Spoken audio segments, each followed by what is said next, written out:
April's, less than 11 months towards the general election. Do you think the issues of things like cost of living are still resonating with people in areas like here in Harlow?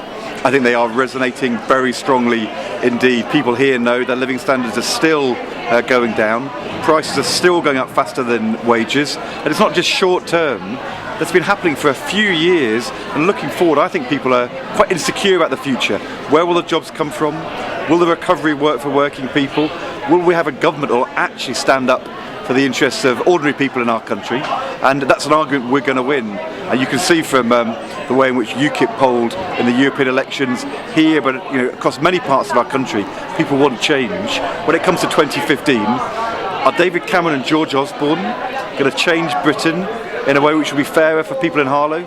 I don't think anybody believes that for a minute these days. So we've got to win the argument. We've got the policies and the commitment to do that. You brought up UKIP. Did you feel like here in Harlow with 5 UKIP councillors, across in Thurrock with 6, do you think simply UKIP showed to the working people a little bit of interest that maybe Labour haven't shown over the last couple of years? Well, look, we saw the same thing in Leeds and Wakefield. I was actually up in Scotland today.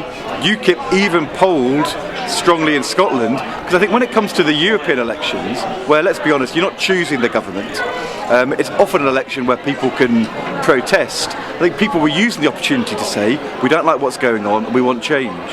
The question will be for the election, who's going to deliver that change? Nobody thinks UKIP's going to be the government.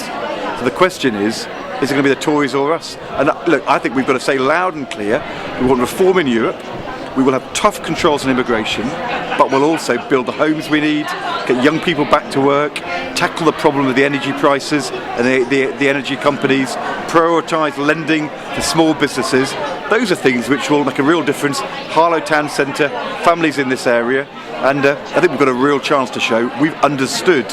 In a way, let's be honest, David Cameron's never going to understand what's going on here. And finally, a candidate like Suzy Stride, who was working very, very hard, but I guess with an issue like Harlow Hospital, where hospitals are like £16 million in debt, for the first time I felt she was really getting in the face of Tory MP and Tory challengers. Do Labour candidates really need to get in the faces of Tory MPs, candidates and also issues?